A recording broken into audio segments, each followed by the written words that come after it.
오늘 본문 말씀을 순서대로 요약해서 설명해 보면 이렇습니다. 에녹은 믿음으로 죽음을 보지 않고 천국으로 올림을 받았습니다.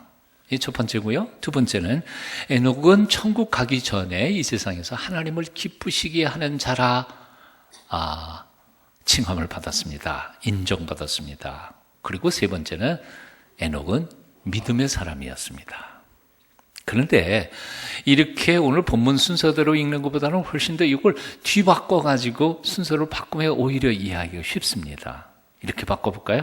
뒤에부터 얘기합니다. 에녹은 믿음의 사람이었습니다. 그래서 하나님을 기쁘시게 하는 삶을 살았습니다. 그래서 하나님께서는 그를 죽음을 보지 않고 하나님 나라로 데려가셨습니다. 두 번째 게 이해하기 쉽죠? 예, 대답 안 해줍니다. 그래서 오늘 설교는 아예 결론을 지금 하려고 합니다. 사랑하는 여러분, 에녹과 같은 믿음을, 하나님을 기쁘시게 하는 믿음을 가지고 하나님과 동행하다가 하나님께서 특별히 데려가심을 받는 사람들이 되시기를 축원합니다. 그럼 설교 다 했습니다. 이제 관둘까요? 그래서 섭섭할 것 같아서 설명을 좀 몇 가지 더 드리려고 합니다. 지난주에 우리가 묵상한 것은 아벨의 믿음이었습니다. 아벨의 믿음은 아시는 것처럼 예배하는 믿음이었습니다. 그리고 그 예배는 우리의 공의, 우리의 행위를 가지고 하나님하고 딜해서 하나님의 축복을 받아내는 게 예배가 아니고 하나님의 긍휼과 하나님의 자비하심과 하나님의 은혜를 갈망하는 마음으로, 세리의 마음으로 나아가 온전히 하나님 앞에 예배할 때 하나님께서 우리에게 은혜를 베푸시는 그런 예배, 이게 바로 아벨의 제사였다는 얘기를 했습니다. 오늘 이 에녹의 믿음을 정리를 한다면 쉽게 간단히 말하면 하나님을 기쁘시게 하는 믿음이라고 말할 수 있습니다. 근데 여기는 말 한두 마디 더 보탤 게 있습니다. 뭔고 하니 창세기 5장 22절 이하에 보면 에녹이 하나님하고 동행했다는 말이 나옵니다.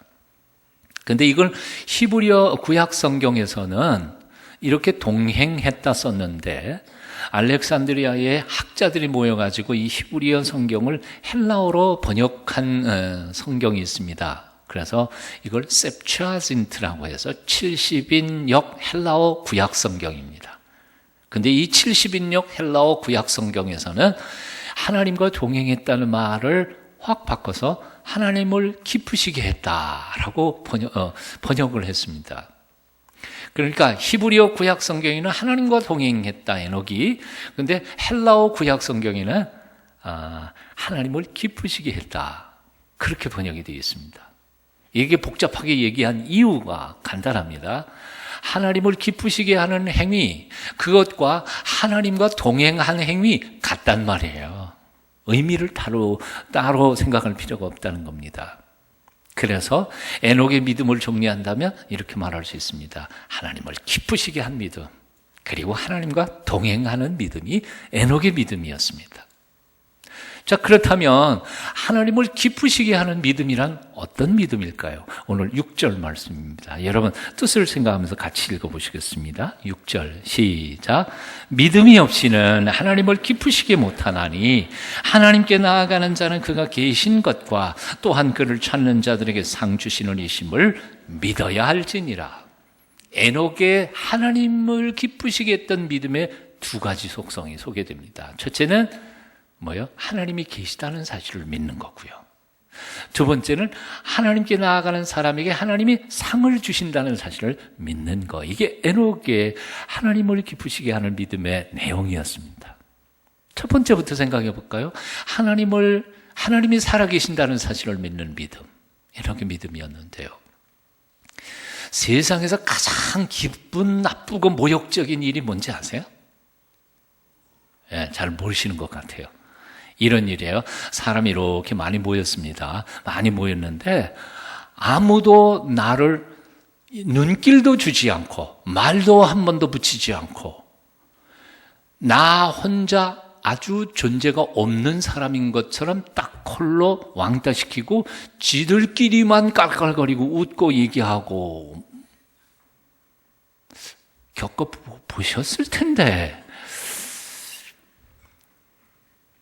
진짜 모욕적이잖아요. 나도 여기 있는데 자기들끼리만. 세상에 참 화나는 일이죠. 예? 그런 경우들을 한두 번쯤은 아마 다 겪어보셨으리라고 생각합니다. 세상에 가장 큰 불효가 있습니다. 그것은 부모님이 다 버젓이 앉아 계시는데 자식놈들이 부모님에게는 눈길도 안 주고 물어보지도 않고 지들끼리 결정 다 해버리고 그냥 땅 하고 그냥 그대로 추진하는 거예요. 부모님께 용돈을 많이 드리든 못 드리든 그런 건 상관 안 해요. 부모님의 존재 그 자체에 대하여 공경하는 마음으로 대하는 것이 진정한 참된 효도이지요. 존재 자체를 무시해버린 채 왕따시키는 것, 이거야말로 큰 불효인 거지요. 세상에서 결코 용서받지 못할 신성 모독이 있습니다. 그것은 뭔고 하니 하나님 앞에서 하나님이 없는 것처럼 행동하는 것입니다. 하나님께는 묻지도 않고 저희들끼리 작당을 해서 제멋대로 일 저질러 놓고는 문제가 생기면 그제서야 하나님께 도움을 요청하는 것입니다. 오늘날 크리스찬들의 삶의 모습이 바로 이런 것 같아요. 하나님의 존재를 인정하지 않는 것 같아요. 한국 교회 영적 지도자들의 삶의 모습 속에서 우리는 참 많은 것들을 발견합니다. 정말 하나님이 살아계시다는 사실을 믿는다면 목사가, 장로가 그런 짓을 저지를 수 있을까? 적어도 크리스찬인이라는 사람이 하나님이 엄연히 살아계시다는 사실을 믿는다면 그런 일을 할 수 있을까? 있을까요? 그러니까 저는 생각에 그런 거예요. 그 사람들은 하나님 안 믿는 것 같아요. 직함이 목사든 장로든 상관없어요. 집사든 권사든 상관없어요. 그 사람들은 하나님을 안 믿는 것 같아요. 만일 그 사람들이 하나님을 믿으면서도 그런 짓거리를 벌였다면 그것은 하나님께 대한 대단한 모독이에요. 그리고 하나님 그런 사람들 절대로 놔두지 않으실 것 같아요. 하나님을 무시해도 유분수가 있지. 에녹은 하나님이 살아계신 것을 믿었습니다. 그런데 오해하지 마십시오. 하나님이 살아계신 것을 믿었다는 것은 단순히 논리적으로 이성적으로 하나님의 존재를 인정했다는 말로 끝나는 게 아닙니다. 하나님이 살아계심을 믿었다는 말은 자신의 구체적인 모든 삶의 현장 속에서 하나님의 임재를 믿은 겁니다. 그러니 하나님이 지금 나를 보고 계시는데 내가 어떻게 하나님이 그렇게 싫어하는 일들을 벌일 수 있을까? 두렵고 떨리는 마음으로 자신의 삶을 경건하고 거룩하고 순결하게 살아가기를 애쓰고 노력했다는 사실입니다. 그러니까 하나님의 존재를 인정하고 하나님이 살아계시다는 것을 믿는다는 것은 구체적인 삶 속에서 우리가 경건하고 하나님의 백성답게 살아가는 삶까지도 다 포함한 것입니다. 그분이 싫어하는 일을 감히 저지를 수 없습니다.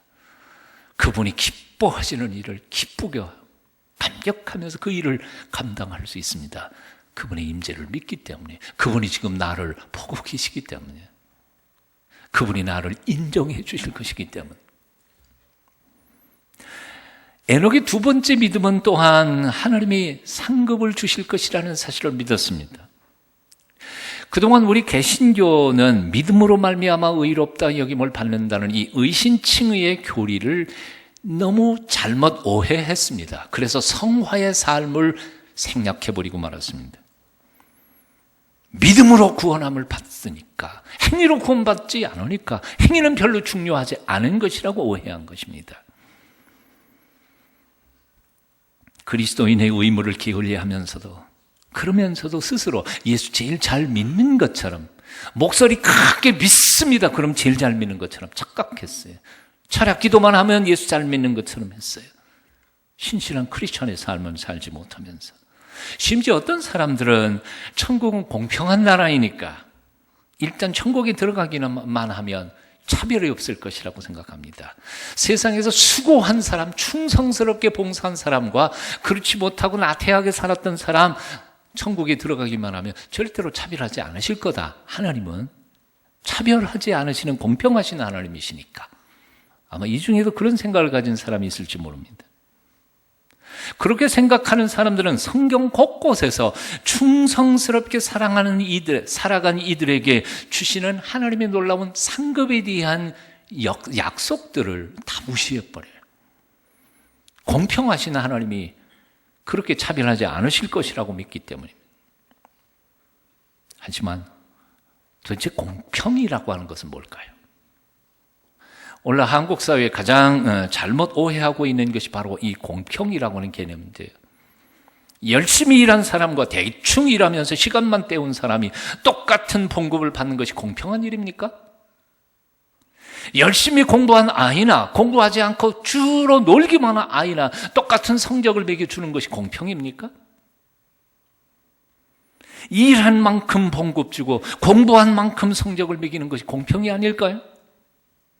그렇지 않고 이래도 저래도 다 똑같다면 누가 열심히 일하겠습니까? 누가 그렇게 열심히 공부하겠습니까? 이것은 마치 공산주의에서처럼 모두 다 대충 일하고 다 똑같이 나눠 먹는 것과 다를 게 뭐가 있습니까?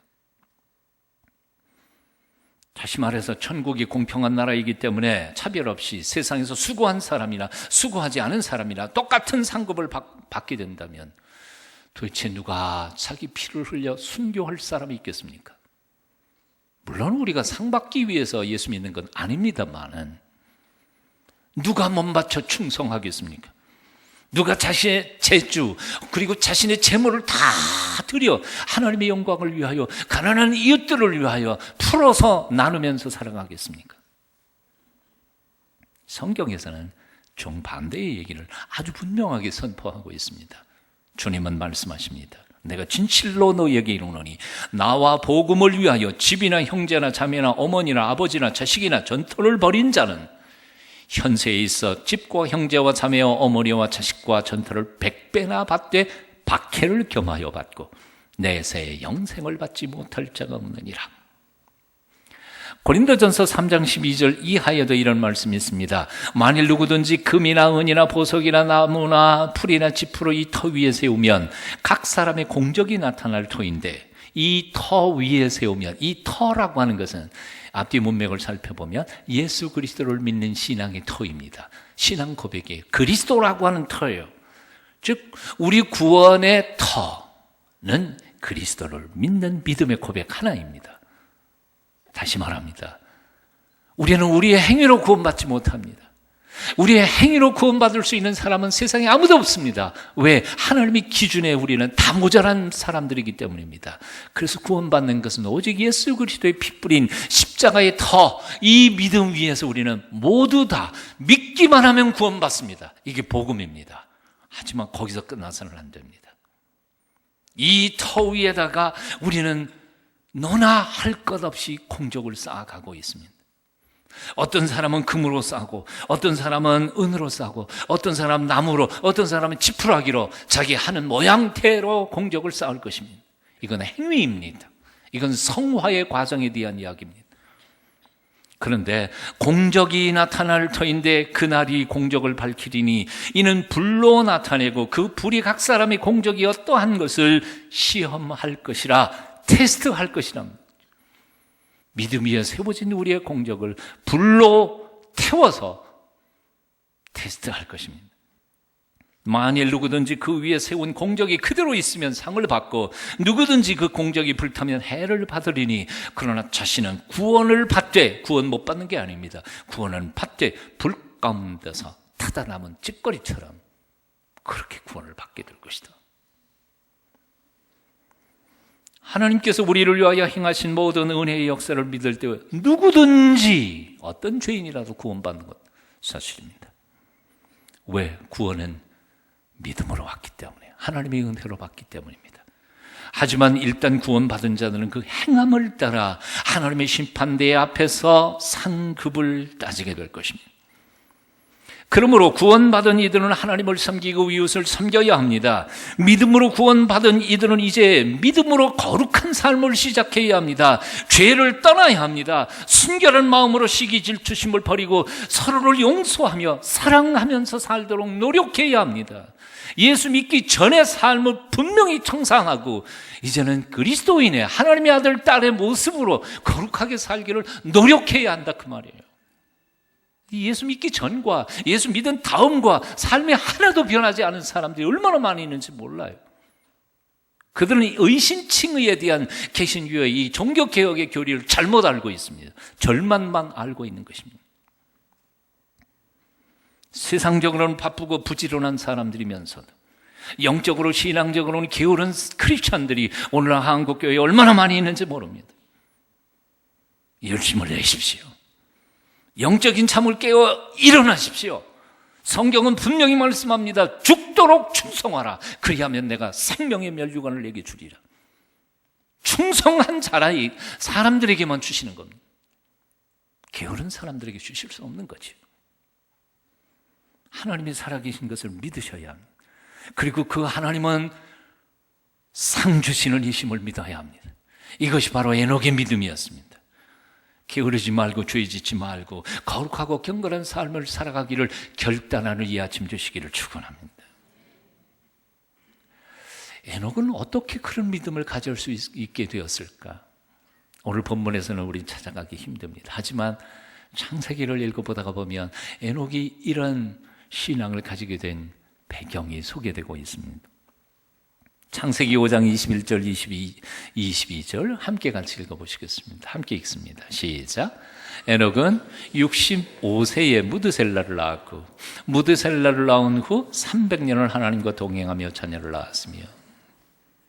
자, 다시 한번 보세요. 무드셀라를 낳은 후 300년을 하나님과 동행했다. 하나님을 기쁘시게 했다. 그러면 질문.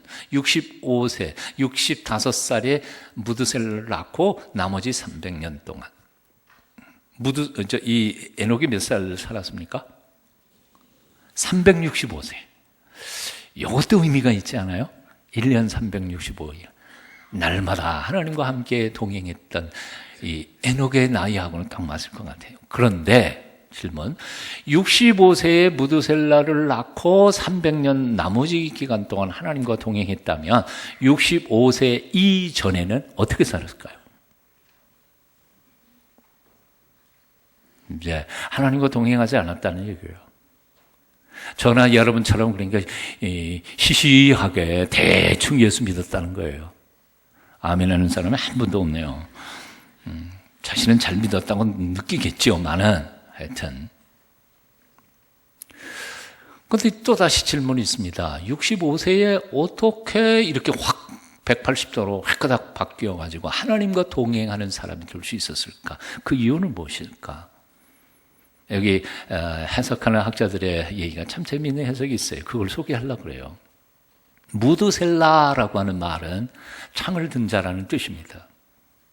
그리고 그 당시 중근동 지역에는 한 마을을 지킬 때 마을 입구에서 가장 중요한 요소에서 창을 든 사람이 보초를 서게 되어 있습니다. 그러니까 이웃 마을에서 쳐들어오게 된다면 그 보초병인 창을 든 사람을 죽이면 마을을 점령할 수 있는 것이죠. 이 배경에서 하나님께서는 아마 64살쯤 됐을 때 에녹에게 계시하신 것 같아요. 에녹아, 내년에 아들 하나 줄게. 그 아들 이름은 무드셀라로 해라. 예? 왜 하필 무드셀라예요? 창을 든 보초병이 죽을 때 마을이 망하는 것처럼 이 무드셀라가 죽을 때 나는 이 세상을 심판하기로 작정했단다. 기억해라. 에녹이 거룩한 세상에서 거룩하게 산 게 아니에요. 에녹의 삶의 영역은 다 세상적으로 세속적으로 사람들이 죄짓고 살았던 시대예요. 에녹에게 이렇게 계시한 것입니다. 자, 그렇다면 이제 확인에 들어가야죠. 정말 무드셀라가 죽었을 때 세상이 심판을 받았나요? 네, 한번 계산을 해보겠습니다. 연필을 꺼내놓으시고 암산이 잘하는 사람 암산해 보시고요. 창세기 5장 25절에 보면 이런 기록이 있어요. 한번 같이 읽어보실까요? 시작. 무드셀라가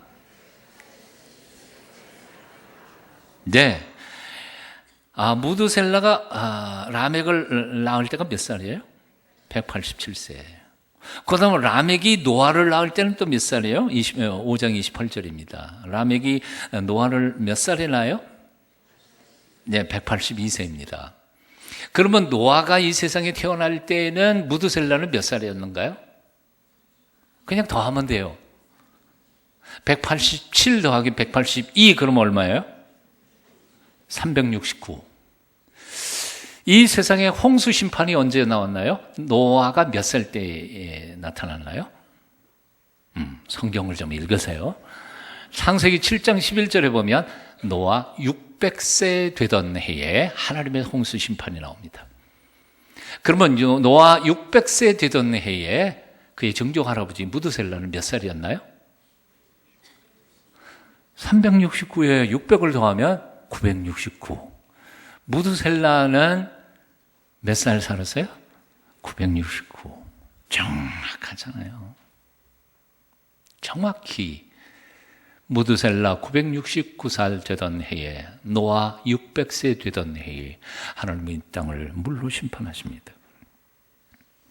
에녹은 969년 뒤에 세상을 심판하실 것이라는 하나님의 경고를 받았습니다. 그때부터 종말적 삶을 살아간 것입니다. 자신의 삶을 완전히 뒤바꿔 새 삶을 시작한 것이었습니다. 전에는 자기 중심적이었으나 이제는 하나님의 중심의 사람이 되었습니다. 전에는 땅만 내려다보고 눈에 보이는 것만 추구했지만 이제는 하늘을 바라보며 영원한 세계를 향하여 앙망하고 바라보면서 살게 되었습니다. 전에는 내 마음대로 내 하고 싶은 대로 계획하며 살았지만 이제는 하나님의 뜻에 맞게 살아보려고 애를 썼습니다. 하나님의 말씀에 맞는 삶을 살려고 경건하고 거룩한 삶을 추구했습니다. 그래서 이제는 에녹의 생각이 하나님의 생각이고 하나님의 뜻이 에녹의 뜻이 되었습니다. 이제는 에녹이 말하는 것과 하나님이 말씀하시는 것이 같게 되었습니다. 그렇게 되다가 보니까 에녹은 하나님을 기쁘시게 하는 삶을 살았습니다. 에녹은 하나님과 함께 그렇게 하나님이 가시면 자기도 가고 하나님이 서시면 자기도 서고 그렇게 함께 동행하다가 하나님이 그를 하늘나라로 데려가신 것입니다. 오늘 본문의 얘기예요. 생각해보면 65세에 지난 삶의 모든 습관과 가치관을 뒤바꿔 정반대로 바꾼다는 것은 거의 불가능한 일입니다. 20대, 10대 아이들은 생각을 바꿀 수 있어요. 쉽게 바꿀 수 있어요. 하지만 60년 이상 살았던 자신의 삶과 경험들을 바꾼다는 것은 거의 불가능한 일입니다. 제가 그러고 보니까 2년 남았네요. 이 나이에도 바꾼다는 게 쉽지 않아요. 그런데 에녹은 하나님의 심판의 계시 앞에 확 바꿔버렸어요. 180도로 뒤집어 엎어버렸어요. 65세의 늙은 몸에도 불구하고 그는 젊은이들보다 더 젊은 생각과 결단력을 가지고 삶을 바꾸고 새롭게 인생을 시작한 것이었습니다. 찬란한 내일을 바라보는 사람은 결코 오늘의 시시한 유혹에 넘어가지 않는 법입니다. 하나님 나라를 바라보는 사람은 이 세상 것이 아무리 찬란하다 하더라도 거기에 쉽게 매이지 않는 법입니다. 영원토록 변치 않는 하나님, 그분을 온전히 믿는 사람에게는 조석 변개하는 세상 것들 아무것도 아닙니다. 의지하지 않을 것입니다. 사랑하는 여러분, 여러분의 나이의 연세가 어떻든 간에 지금이라도 하나님 나라를 바라보는 눈을 뜨게 되시기를 축원합니다. 땅만 내려다보고 살던 눈을 들어 천국의 소망을 향하여 바라보고 살아가는 주의 백성들이 되시기를 축원합니다. 에녹처럼 하나님과 동행하는 남은 여생 살게 되시기를 빕니다. 영국의 어느 묘지에 이런 비문이 새겨져 있었다고 합니다. 이곳을 지나는 사람들아 기억하라. 당신들이 지금 존재하는 것처럼 나도 예전엔 그러했었노라. 그러니 이제 내가 죽어 누워있듯이 당신들도 이제 곧 죽어 누워있으리라. 그러니 이제 나를 따를 준비를 해라. 영원히 살 수 있는 사람이 있어요? 죽지 않을 사람이 있어요? 다 떠날 사람들이 뭐 그렇게 세상 것에 목매고 살아갑니까? 제가 다시 시작한 훈련 경건 습관이 있습니다. 바로 베네딕토 수도원의 수도사들이 했던 것처럼 하루에 최소한 7번은 기도하는 시간을 가지는 게 좋겠다. 그래서 아침 6시는 새벽 기도하는 거고요. 또 아침 9시, 12시, 오후 3시, 저녁 6시, 저녁 9시 3시간마다 제 모바일 폰에는 종소리가 울립니다. 아예 그렇게 해놨어요. 목사라 할지라도요. 예? 바쁘게 일 처리하다가 보면 하나님을 잊어버리고 막 그 지멋대로 할 때가 많거든요. 종만 울리면 아차. 그리고 그 시간에 단 1분이 돼도 성경 한 구절 읽고 주님 앞에 기도하고 하나님을 다시 한번 생각한 후에 적어도 저는 3시간마다 한 번씩은 주님의 이름을 부른다. 근데 이거 굉장히 큰 도움이 돼요. 그런데요, 지난주에 제게 온 책 한 권이 저의 생각을 뒤바꿔 버렸어요. 프랑크 루박이라고 하는 사람이 아주 조그만 책 한 권을 썼는데요. 책 제목이 1분 게임입니다. 1분 게임. 이것의 부제는 하나님과의 동행 연습, 하나님과 함께 사는 연습이라는 거예요. 아주 얇기 때문에 10분이면 읽어요. 근데 읽어서 내용 딱 보니까 뭐냐면 간단한 핵심은 이거예요. 1분에 1초씩 예수님의 이름을 부르는 거예요. 와, 어려울 것 같아요. 3시간마다 한 번 주님을 부르는 것도 힘드는데 1분에 단 1분 동안도 하나님을 잊어먹고 살지 않고자 하는 결심이에요.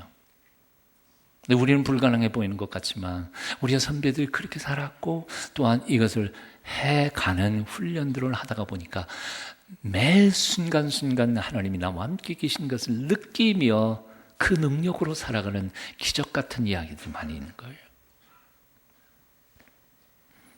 매 순간 그분과의 대화를 놓치지 않는 하나님의 사람들이 되실 수 있기를 축원합니다. 어떤 분이요, 이 창세기에 나오는 에녹의 이야기를 참 재미있게 풀었었어요. 제가 읽어드리려고 합니다. 오늘날 하나님께서 에녹에게 말씀하셨습니다. 에녹아, 잘 잤니? 오늘도 나와 함께 걷지 않을래? 아, 그럼요. 하나님 잠깐 기다리세요. 곧 나갈게요.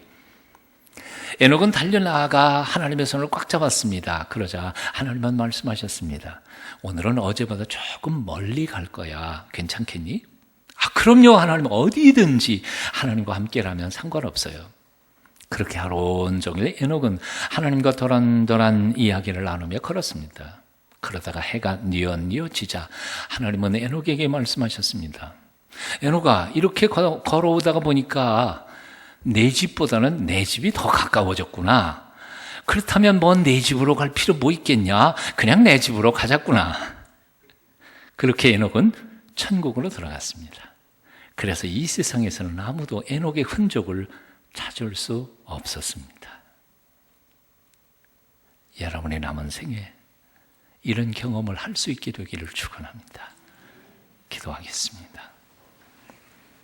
오늘도 살아계셔서 좋은 것 주시기를 기뻐하시는 하나님, 그 사랑, 그 은혜, 그 오래 참으심을 업신여기고 제멋대로 살았던 지난 날을 회개합니다. 매 순간 주님 안에서 주님과 함께 남은 삶을 복되고 의미 있게 살아가기를 원합니다. 이제는 정말 주님이 기뻐하시는 삶 살기를 원합니다. 도와주시옵소서, 믿음 주시옵소서. 예수님 이름으로 기도합니다. 아멘.